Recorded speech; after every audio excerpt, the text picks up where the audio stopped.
Welcome to the Tip the Scales podcast, where we discuss running and growing your law firm. I'm your host, Maria Monroy, president and co-founder of LawRank. Today, I am joined by John Uustal. I did it, huh? You did. I did. We talked about how John first got started. Your first case was a really big case. Yeah. He was on NBC News last week. Why he has a car in his courtroom, his upcoming book. I hope you guys enjoy this episode. John Uustal. Yes. I really struggle with that. I have to imagine that there's a Y-O-U in front of. Is it because 2 U's is not that common? Well, it's because English is my second language. Oh, yeah. Yeah. You got to hold that way higher. I forgot that English was your second language. So welcome back, even though the first episode was never aired. Yeah. Was it too much cursing? No, I don't think that was the fucking problem. No, the problem was actually in your defense, I haven't even listened to it. But I just know we talked way too much about politics. Yeah. I would be grateful if that never aired. Yeah. And then if we had posted it right away, then it would have been much more relevant than too late now. You know, what happened. Yeah. So, yeah. But all right. Tell everyone a little bit. I mean, I think most people know who you are, right? You're a big deal, I've heard. Is that true? Yes. I'm a very big deal. You cannot fucking believe how big a deal I am, Maria. But tell us how you got started and your first big case and all of that. So I worked for a trial firm in Fort Lauderdale. My first trial was a big case. It was on 60 Minutes. It was like a 6-month trial. The cameras were in the courtroom most of the trial. It was important case. I think it made cars a lot safer. They don't explode as much anymore. Is that why you have the car here? That's actually a different case. Yeah, because my first case was a exploding car, a really tragic case. It's the saddest case I've ever been involved in. And obviously in this kind of field, we see a lot of sadness. But I started doing other auto defect. I do a lot of auto defects. So yeah, there's a part of a car in our courtroom. Yeah, I love it. So tell us about the case. So family was on vacation, Florida family. They were in Virginia Beach. They stopped at a toll booth and they got hit from behind, super low speed. They thought maybe a basketball hit the car. Okay. And the car exploded. And there, so many secret documents came out. The GM had done an analysis and it was only costing them $2.20 for people to burn to death in their cars. And the engineer had written that, had testified falsely. There were lawyer interviews that we found and that came out. So it was like in the newspaper every day when we were in trial. I remember when we won, my partner was hugging the client and his friend was on vacation in Japan. And there was a front page in the newspapers all over Tokyo too. So it was a big news case, and it really did. I think it was hard. It was hard to win, but we did, and it made cars safer. And that was the first case you worked on? Yeah, it was my first trial, and then when I came to the firm, it was about a year and a half before the trial. That was the first case they gave me to work on, and I worked it up. That's crazy. Yeah, it was the law firm I started at was kind of crazy. Did it kind of almost set the standard? Now you wanted cases that were big and kind of just difficult and had I don't know. I feel like that has to do something to a young lawyer's mindset. That's a really good question. I never thought about it like that, but I think you're right. Now that you said it, it made me want to have cases that made a difference. Mm-hmm. And yeah, so that's what I'm doing now. I'm a lot older, obviously. You can tell just by looking at me, but yeah, so now that's the only kind of cases I want to have. But do you know what I mean? Okay, so think of a young lawyer, right? They're so afraid to go to trial, I assume. I don't know. But I would have to assume that they're afraid. They don't know when they're going to get a shot at a big case. And as a young lawyer, to be exposed to that and to work up such a crazy case that was on the news everywhere, it's almost like you're not I mean, I'm sure there's still some fear, but it's like it's not the same as like this pending thing you're kind of waiting to do. Like you got to do it right away. So it's almost kind of just sets the tone as to like, this is going to be the rest of my career. Yeah. So yeah, there's good and bad in having that kind of like confidence, but I did come away from that thinking like, oh yeah, we could win anything, which is not true.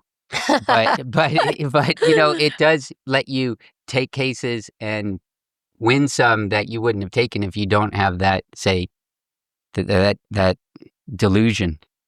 But there's no way to take that away from me. There's no way to take it out of my head or who I am. That like we went to war and they almost killed us, but they didn't, and we won. Yeah. What's the bad? You said that there's good and bad. Is bad the delusion? Yeah, I was having lunch with somebody yesterday who started out at that firm and telling them about a case I want to take. And he was saying, you're nuts, don't do it. This could destroy your law firm.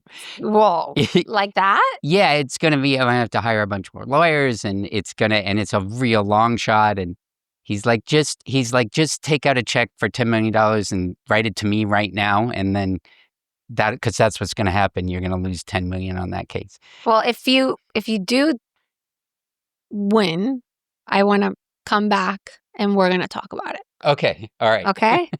And we're going to name this person that discouraged you. Oh, that's right. I think he should write you a $10 million check. That's what I think. Okay. So the case, tell us a little bit more about the case. The first. So GM calculated how much it was costing them. Some of the engineers had done testing. They wanted a shield on the fuel tank on this station wagon, and shield never got on. The fuel tank never got on, and it was a really low speed accident. And it was just horrific. The paramedics, the ER doctors, the nurses needed psychological counseling. The ones that cared for this family. Little boy died. 19-year-old girl died, and then the other people were really, really badly burned. What was the verdict? It was $60 million. Wow. And when it got paid, which 30 million of that was wrongful death there were two families in the car, so we represented one of the families. Okay. And only one of the wrongful death cases. So that was $30 million just for the wrongful death, which was the highest wrongful death ever in Florida. I think maybe the country at the time. And then GM appealed, and when we won the last appeal, they had to pay with interest and court costs. It was almost $100 million. Wow. What about the other family? They settled with GM before trial in Virginia, and so it's confidential settlement. Right. But Did you talk to the other family or no? Oh, yeah. GM offered us. Did you settle it for them or someone else? No. Another lawyer, law firm. Yeah, a good lawyer. Wow, but that must have been a weird thing for them. It's weird. It's weird to have such a disparity in outcomes. But to give you a sense of how GM looked at the case, the offer for us when we started trial was zero. So they did not think of it as a big case. But you proved that there were many cars that were having this issue, right? It wasn't just your client, right? Yeah. So GM, look, that's a really, really good question. The engineer who wrote the report estimated that about 500 GM cars a year were having fires where people burned. 500 a year. Did anyone else contact you? Well, oh, yeah. Since then, after that, my old firm and me, I've had fire cases. People. No, but with those specific cars, because this broke the news, right? But yeah. So it's a little bit of a complicated answer. So first of all, when they said 500 cars were burning, that was all GM cars. Okay, right? not this particular model. Not this particular one. And one of the big defenses that GM made at trial was that this was not that common in this particular car, right? So our case was, we brought it in two ways. One, this is a problem in cars, in GM cars, with that, they just won't spend enough on fuel systems because it only costs them $2.20 in lawsuits when people burn alive. 220 cents per car, $2.20 per car.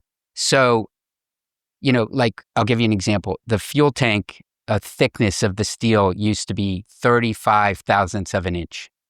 And they reduced it to 22 thousandths of an inch to save like 4 cents a car, right? And, one of the parts of our case was that, look, it's just how they look at fuel systems. All their cars are dangerous. But then secondly, this particular car, it was the fuel tank hung below the bumper. It was very close to the ground when there were 6 people in the vehicle, because that increases the weight and it gets very low to the ground. So it was exposed, it was low, and it was vulnerable. So they brought in a statistician to say, this kind of crash is incredibly rare. This kind of fire is incredibly rare in this particular car. So that was one of the biggest moments of the trial, was the cross-examination of that statistician, because if the jury believed her, this was very rare in vehicles like this. And wow, it was really dramatic. But I don't think the jury believed her when the cross-examination was done. What happened was, there were two things. One was, she testified that there were no incidents like this with damage to the tank from below. There were none. So it wasn't me, it was my partner, Bob Kelley, who's my partner still to this day, and this was 1998. He said, so it was 97 when he cross-examined her. There were no incidents of undercarriage damage to the fuel tank. None. She's like, none. She charged $250,000, which was a lot of money back then for one expert. You charged $250,000 and you didn't find one. She's like, there isn't one in there. And then, he held up our fuel tank, which is clearly damaged from below. So the way she had done the statistics was, she had found a way to minimize this, but she had minimized it to the point that not even our accident was in there as undercarriage from below. So that was one way. And then the other, there was a really dramatic end to the cross-examination, which we argued over before whether Bob should do it or not. But he took a risk and he did it. He said to her, right as he was sitting down, he said, what was his name? And she goes, excuse me? And he goes, what was his name? The boy who burned alive and died in this GM station wagon. And she pauses for like 3 seconds. She doesn't know his name. And this is who? This is the statistician expert for General Motors. So Bob says, he's just a statistic, right? He's just a statistic to you. He's just a statistic to General Motors. And she said, no, I just didn't focus on the name. And he goes, focus. Focus meant his name was Shane. So it was really powerful. What would Bob have done, Jesus Christ, if she had said his name? It hadn't been bad. It's tough for me when I teach trial skills. I love doing that now. It's tough to explain how cross-examinations and trials even are often won on moments, kind of like truth is revealed, but it's like an emotional moment, and you have to end strong, right? If when a few days later, or a few weeks, or in a long trial, even months later, when the jury's remembering that cross-examination, they're only going to remember the key moments, the highlights, and the end. They always remember how it ends. That's how they walk away. So if you end with a whimper, she knew his name, it'd have been bad. It would have hurt us. But did he have a game plan in case she did say it? If he did, I don't know. He I'm gonna ask him when yeah, good. You when should he have him. finally. He's an incredible trial lawyer. I've never seen anyone do the things I've seen him do in the courtroom. But if he did, we didn't know it. He just said, she's not going to know. She's not going to know. That's crazy. Okay, you were on NBC News. How recent? Last week. Oh wow, super recent. Yeah, really recent. Why were you on there? I started something called the Impossible Case Institute. You were saying, like, how does it affect you? I didn't think of it that way, but that first case, I think it did affect me because I want cases that are not going to be brought unless I do it. I really believe it's a problem. There's cases that can be won where somebody is really screwed or really badly hurt, and the company's going to get away with it unless a lawyer can take the risk and spend the money and have the time to really dig into something. So I want to get cases like that, and this is one of them. So Disney, Hulu, Hulu is owned by Disney. They broadcast a documentary about the American withdrawal from Afghanistan. And there are these incredible heroes in Afghanistan. It's called the National Mine Reduction Group. And what they were doing was clearing mines. There were a lot of mines left over from the Soviet period where little kids might step on during the Soviet war and lose a limb or even get killed. And then when the Taliban started fighting U.S. troops with improvised explosive devices, IEDs, they became very valuable to our special forces over there to help save American troop lives. And the Department of Defense actually hired some of these Afghan soldiers, and they became employees of the United States government. And it was one of the most riskiest things in any war ever. They would be deactivating explosive devices or detonating them under fire, right? They're getting shot at and they're having to go out and deactivate. It's impossible to calculate how many American lives they saved. So many of them were still there. They hadn't been able to leave Afghanistan after the war, and Disney and Hulu broadcast a documentary. They didn't blur the faces of the people who were still there in Afghanistan, and the Taliban came and tortured and eventually killed this guy who we represent, his widow and his little kid. That's horrible. Yeah, it's a really horrible story. It doesn't make you proud to be an American. I mean, we kind of abandoned them at the time, and now it's even worse. Just a couple of days ago, the U.S. government announced that it's safe in Afghanistan now. So even the Afghans who made it out, remember, these are people who risked their lives for American troops and what America was doing over there. And a lot of them are going to get sent back. It's insane. So the cases already happened? We just filed it. That's why it became news. Actually, the news media picked up on when we filed it, and we asked them to hold the story for a little bit for safety reasons of people involved, and thankfully they did. So it was just last week that we felt safe letting them do this story. How did you get this case?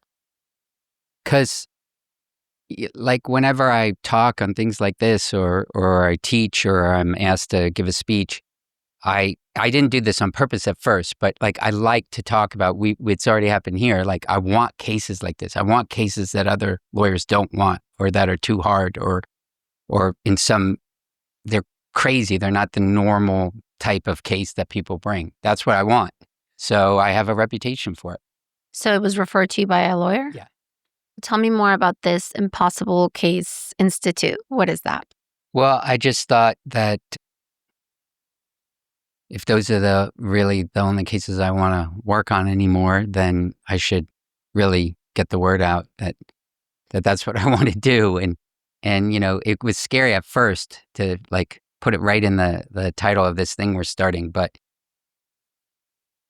it means that people aren't going to call me with easy cases, which is scary. It's easier cases are, there's a place for them. Like, you have to stay in business. You have to pay all the people that are working on with you and that are counting on you. But anyone will take those cases. So I don't know. I just woke up one day and was like, I'm going to go all in on the idea that like, I want the cases that wouldn't get brought if I'm not going to bring them. So I want people to think, if they have a case, they're like, oh, there's no way. I want them to say, well, let me call over there. And if we call it the Impossible Case Institute, it'll stick. And what does it consist of? Are you doing training? Like what is it? Yeah. So it's two things. Okay. One is we're going to have a small number of really, really hard cases. Okay. And at the firm. Yeah. Okay. At the institute. At the right. But it's doing legal work. And then the second part is training. Okay. So we're doing training of law students, and then we're going to expand it to training of lawyers. And I think it's two things. Okay. One is actual training and trial skills, which today you can learn a lot more than 10 years ago, or certainly 20 or 30 years ago, from like books and resources and programs and seminars, which is great.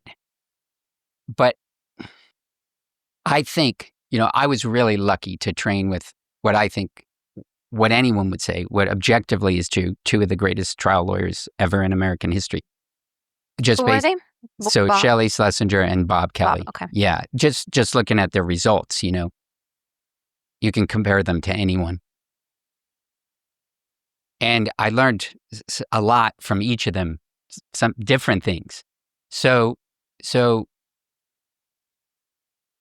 I don't think I could have possibly been to accomplish the things I have, or been the lawyer in the courtroom that I am now, without having been mentored. Not mentoring's the wrong word, but having an apprenticeship with a great trial lawyer, like working up a case and then preparing across, and then watching someone else do it who knows more than me, who knows a lot more than me, who's a genius, right? Then I learn from that, and I have like an arrow in my quiver. And then to have somebody who does it totally different, and then get a bunch of new arrows in my quiver. So I think it's an apprenticeship. The best way is to learn by working with a great lawyer. But I also think there are some like, I have these arrows now, and I want to like hand them out to other lawyers, as long as they're on the good side, right? So sometimes I tell young lawyers at our firm, like when I teach them how to do something, I'm like, this is like having a superpower. So seriously, use it for good. It sounds like naive, or I don't know, cartoonish or something, but I'm serious about that, right? I can win cases. I can win cases that I shouldn't. So if I'm not gonna, it's because I'm not going to do that. And so that's the other part of the training that I want to do. I think a lot of young lawyers, and especially law students, want to do great in the world. And a lawyer is a powerful thing, right? You can, certainly just in the people around you, you can change lives and make the little world of people who know you better, your clients. And even bigger than that, if you really try and you're really good, you can make ripples throughout the whole country. So it's a powerful thing to be a lawyer. And I think law students go into it saying, I am going to make the world a better place. I think many, many, many of them. And then somehow the pressures of, making sure you have a salary and taking a job and not holding out for the one you want, and never getting the experience of learning what you wanted to learn. And then when you own a firm, or your partner, the scariness of meeting payroll and the business and the line of credit, and all those things conspire to turn almost all of the law students who wanted to do good into something else. Also, nowadays, you can make a fortune making the world a worse place, right? I don't think it's ever been so easy to get rich doing bad things to our country. But that's what lawyers can do. If you get great grades at one of the best law schools, you can come right out the gate making a fortune. You could even be even mediocre grades at a mediocre law school. You can come out making a lot of money as long as you're willing to be on the side of the power, to be on the side of the big companies who are already screwing most Americans. If you just help them screw everybody a little bit more, you can get a tiny little piece of that. So a lot less people are willing to, stand up. So I want to inspire them, to do it. So this impossible, what's it called? Impossible Case? Yeah, Impossible Case Institute.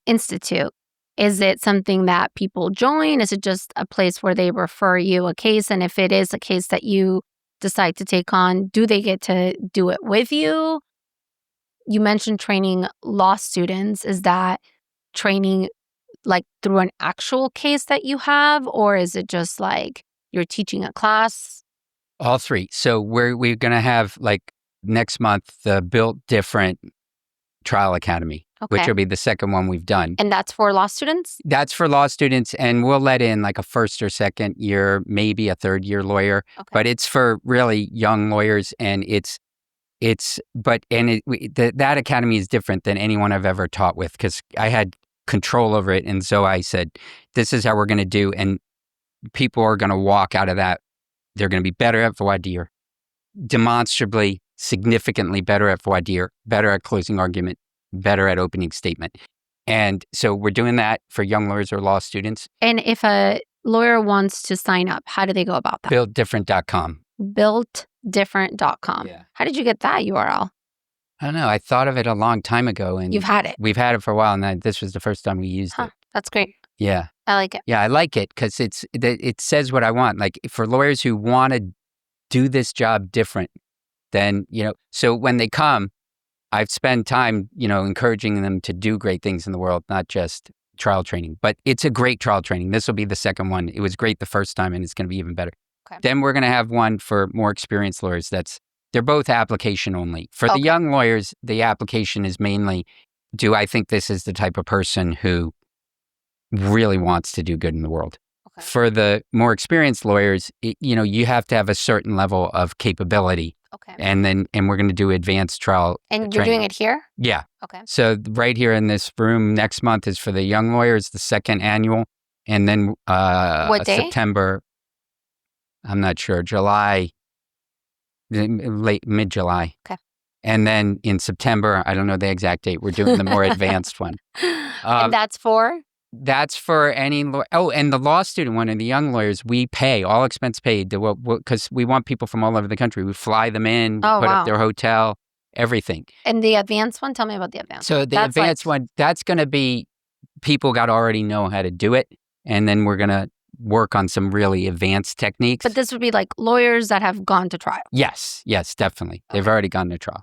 Okay. Yeah, I'm thinking 10, 20, 30-year lawyers. Okay. But because look, 10, 20, 30-year lawyers means nothing. Okay. It's not even how many trials you've done. Right? Because you could be a 30-year lawyer with 2 trials, or you could have 40 trials, but you also could be a lawyer with 40 trials who's never seen someone great do it. So, you've reached the limit of what you can do on your own. And so we want to put people in a position where they can have the realization that brings them to the next level of lawyering. So, yeah, it's a unique thing. I've spent a lot of time thinking about how I learn certain things. I'll be in a courtroom sometimes and I'll sit down and someone will say to me, "Holy shit, where'd you learn that?" And I have to think like, where did I learn that? Why is that a part of me? It's not like I sat there and I'm like, what should I do? You don't have time for that. It just comes out of you. And so I've tried to think how did that get put inside me and how can I help put it inside other people? So we're going to do this training is going to be a big part because I think we can have a big effect on people in this country, a greater effect through lots of other lawyers going out and doing better and wanting to do well to make the country better. And then also I want to work on cases. So yeah. So the second thing you mentioned, it's almost like I told you this, but I promise we didn't talk about this before. If somebody has a case that's really interesting enough and they want to be a great trial lawyer and it fits the other criteria, because we have to be really strict. You can't take on 100 impossible cases. Right. I mean, think about it. So, but if it meets the criteria, that's the best way to learn, right? To work up the case, to say, okay, for me to say, you prepare that deposition and then show me what you prepared, and then I'll do it. Or more likely, a cross-examination at trial. You stay up all night. You write the cross. Then watch and see what I do with it. I'll give you an example for me as the young lawyer. When Bob, there was this really amazing, for the defense, automotive defect expert. He made, I think Ford paid him over $100 million in some small year period. He was single-handedly keeping automakers, not single-handedly, but he did a big part of making automakers able to keep selling cars that rolled over too easy, right? That you probably remember that time when SUVs, or maybe you're too young, they were just tipping over like so crazy dangerous. And they weren't fixing the problem because they were winning a lot of lawsuits. And this guy was good and he was really feared. And Bob was doing a cross-examination of him, but he told me to write it. So I stayed up all night and thinking, he had to be on one page. He said, it's got to be on one page, just, a few things. So then I gave it to him. I think the first question was, or the first topic was, how much you make, because he made a lot. I think $800 an hour. This was a long time ago when I was a young lawyer, not old like I am now. Maybe 30 years ago or close. 90, yeah, not 30, but it's a long time ago. So $800. Is that what engineers get paid these days? It's what I get paid. Okay, so he tried. It didn't work, right? Whatever he was hoping to get for it, just didn't land. The 800. He had a good answer for why he gets paid $800. So Bob just started to think. He was thinking about what he would do next, and 3, 4, 5 seconds went by. It's very important to be comfortable with silence in the courtroom.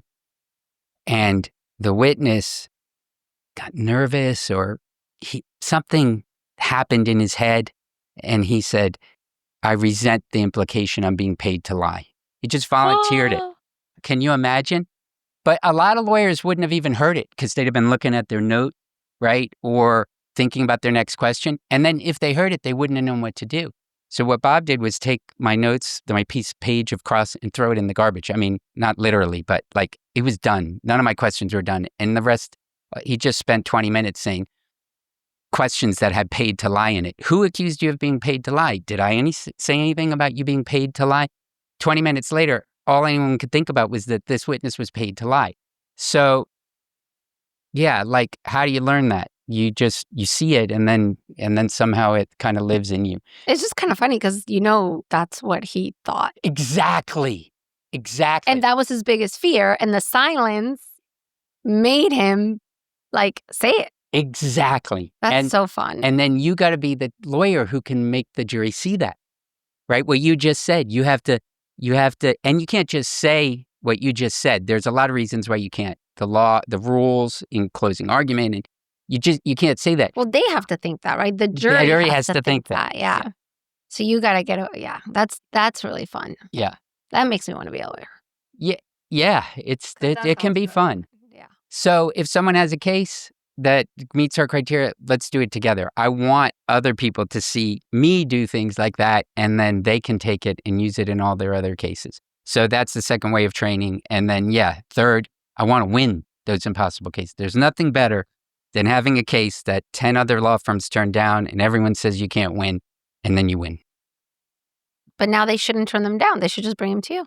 Yeah, that's true. They should certainly run them by me. Yeah, before. That's a good point. Yeah, that's what I would do. Yeah, you're welcome. Yeah. I'll get a cut. Oh, wait, you can't do that, damn it. All right, and you have a book coming out. Well, it's not coming out yet. It's not sold, but my agent. But it's going to. It is. We're probably gonna put it out to market to the publishers by September or October. I'm working on the ending right now. Okay, what's the book about? It's about all the things we've been talking about. It's about being a lawyer, doing good in the world, but it reads like I'm not making this up. Someone told me. It reads like a true John Grisham book. And that's what I want it to be. Like, I don't want it to be like some academic thing. Like, I want you to read it and be like, oh, and you can't, you just have to turn the page. You just have to, Like, you I stay could up read late. it. Yeah. Yeah. Okay. Yeah. You better I when will. it comes out. I hope I get a copy signed by you. Yeah. Absolutely. Yeah. Let me know when it comes out. All right. That's exciting. What made you write a book? I think life has gotten a lot harder for most Americans, or a lot of Americans at least. And it has to do with the law and corporations having too much power. And like, I can see it because I'm on the kind of front lines of one of the battles of in terms of corporate power. And so I was hoping everyone would see it, because if we're going to make it better, there were some things that were a lot better for working Americans. Like being middle class? Yeah. Is there a middle class anymore? No, I don't think there is. And if you look at home prices now, I think we're very close to like home ownership being very extremely rare. Yeah. Like, it used to be the norm. Yeah. It's Yeah. not the norm. You could have a high school degree and own a house. Yeah. What's wrong with that? That's a better country. Maybe we need, times have changed and there's more technology and you got to learn more, but it's just not good to have corporations. So like, this employee, they only give them 20 hours so they don't have to give health insurance, and then they got to work 3 different jobs, and then you don't even know your schedule. I mean, if you're a lot of working Americans today, they got to wake up in the morning and find out what time they're supposed to come in, or if they're supposed to come in, and then juggle that with another job too. And how do you have a family if you don't even know when you're working? If you're doing good in America today, it's really easy not to see how hard life has gotten for so many people. I mean, maybe. I don't know. I would like to think everyone's aware of how much things have changed. And like, you and I talked about this last time, even though we didn't air the episode, but like, I would love for everyone to like live in Mexico for a year just to see what it's like to have no, because Mexico, it's either you're rich or you're poor, and there's really like no in between, right? And it's what that does to a culture is like, you can't even imagine it, right? And when you have a very large percentage of the population that can't even read, like literally, like can't even spell correctly, like at all, like, why would we want that? Like, we're moving more and more closer to that. Yes. And to needing to be in like a gated community. Like, why would you want that? Yeah, I couldn't agree with you more. It's not good. Obviously, if you're in Mexico and you're rich, it's better than being poor in Mexico. It's better, but even for the rich, there are things that really suck because you are so concerned with having the status quo. You're so concerned with safety. Yeah. You can't trust anyone, that it actually changes the way that you see the world. And I think that that's very dangerous, and we take for granted how safe the US feels. I don't think it's as safe as it feels, particularly because of like corporations and, pharmaceutical companies, and like, don't get me started on all of that, right? So I think that there's like this illusion of safety that isn't really, like, this is a more corrupt country than we think, but whatever. But at least it is relatively safe in terms of like walking on the street. Like, I think that it's a slippery slope right now where that could change. Yeah, I couldn't agree with you more. It's not, it's better to be a little less rich, but be a rich person in a country with a healthy middle class, because you're not always in fear of your safety. You don't have to spend a fortune on gates and guards and armored cars. But if you're going to destroy the middle class and push all those people into the working poor, then I read somewhere that in America over 30 years, millionaires became billionaires and the working class became the working poor, because that's where the money comes from, right? Yeah. It's being extracted. But those billionaires so they have, a 300-foot yacht now instead of a 100-foot yacht. Well, their yacht has a yacht. Yeah, right. Does their yacht really need a yacht? Or they could be safe walking down the street and they don't need bulletproof cars, and their life is so constrained. I like you said, I wish rich people here could go to Mexico and say, is that the future and we not want? for vacation. Like, go live there for like a summer, right? It's even like the way that the country looks, right? Like we lived in Mexico for like 2.5 years recently. And one of the things that I missed the most, it's like so stupid, but it was just like clean roads, like just having like a clean environment, right? Where everything looks kept and it's like public spaces, right? What a lot of people don't know is that in Mexico, there are no public playgrounds. You have to join a country club to have access to a playground. Just little things that you just don't, we take a lot for granted here. And I do think it's like a lack of education because people just don't know better. Like that they just don't know. Like honestly, I wouldn't have known if I hadn't moved back as an adult, even though I'm from Mexico and I had spent so much time there. I don't think I understood it until I lived there. And I saw what it does to the culture, both the poor that feel like there's no way out, and the rich that feel so afraid and they don't even trust their family members and their employees and their best friends. Because like when I first moved there, my mom had moved back many years ago. And the first thing she said to me is, be very careful. Everyone's trying to screw you over here. And I was such an American. I was like, okay, God, so dramatic. It's so true. You have no idea the things that happened to us that we were like, okay, shit works differently here. Like, we got to be like a little bit more street smart than, you're very naive here, right? Because shit works, Well, talk about that more, because that's our future unless we stop it.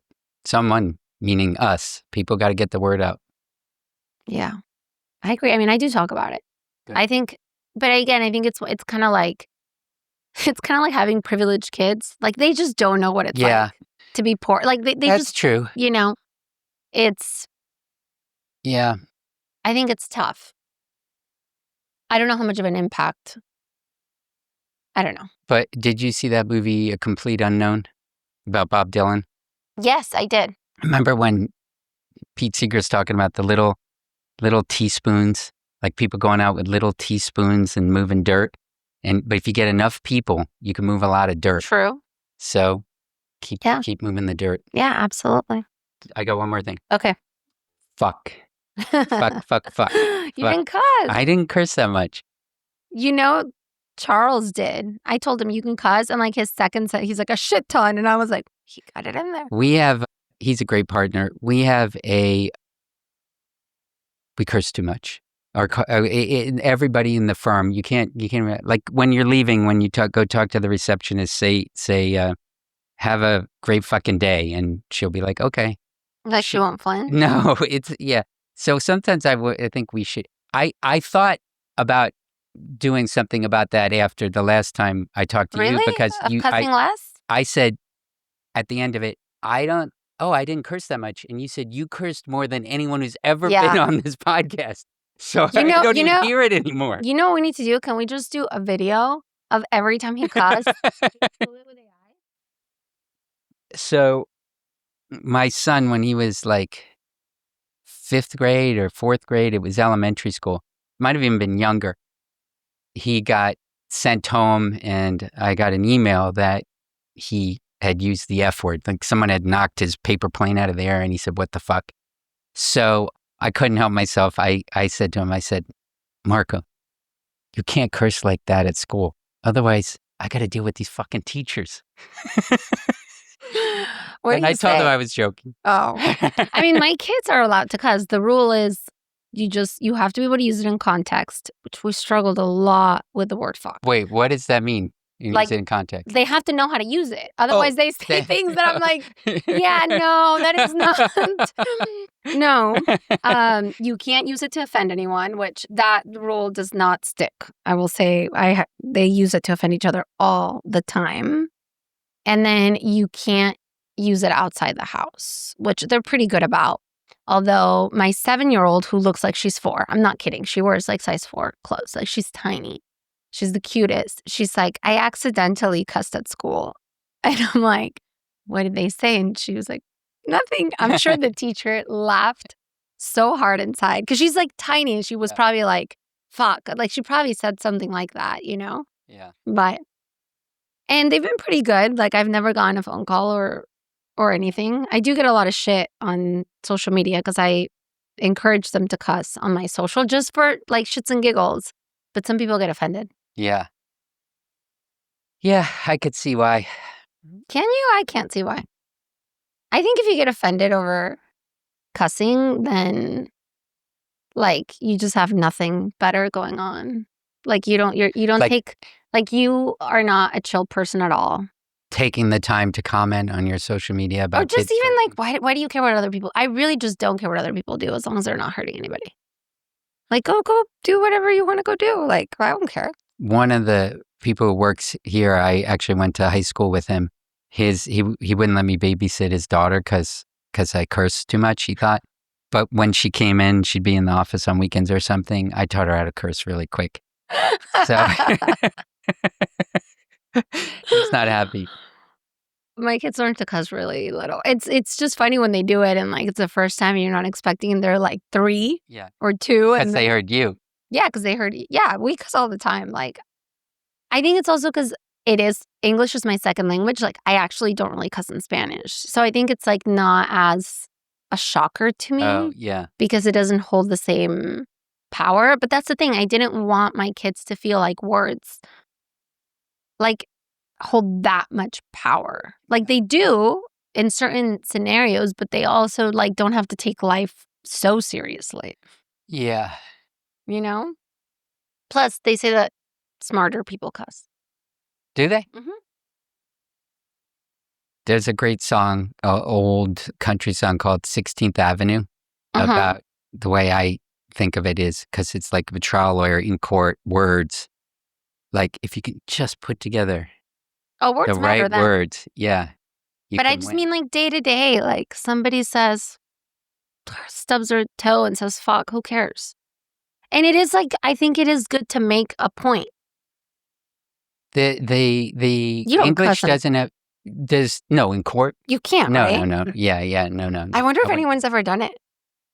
I'm sure. I don't know how the judge But there's would react. is there a rule against it? Yeah, the judge would probably do something. You know, the judge has a lot of power. Even just reprimanding you in front of the jury lessens your credibility. So, But maybe the judge likes it. well, could be. Judges can get in trouble with the Judicial Ethics Committee if they curse in court. Really? Yeah, they definitely can. And probably the judge could report you to the bar. You shouldn't curse in court. That's. I mean, I figured that much. Yeah.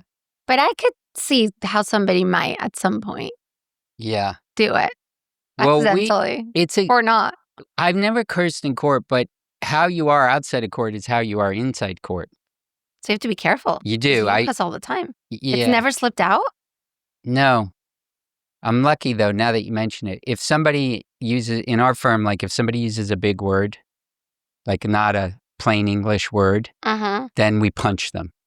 Like somebody is supposed to, Really? I won't do it to you because you're not in our firm and you might not like it. But no. But it's important to us because if you don't stop it, if you don't stop using those big words, then you go into court and sound like some idiot. Or with your client. The client doesn't understand what the hell you're saying. Yeah. It's easy for a lawyer to hear it again and again and again. They start talking about things like damages. What jury doesn't know what damages are? Client. Yeah, I had never thought about that. That's interesting.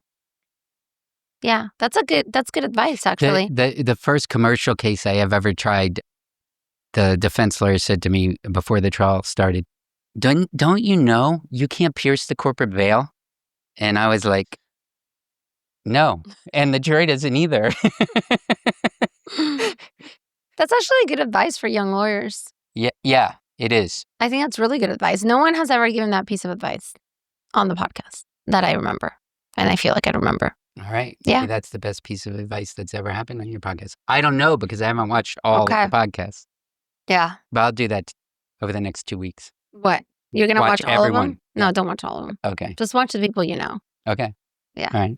Okay. And you'll report back Yeah, I'll report back. I'll say, with all the feedback? no, I'm going to report back and say, you know what? We were right.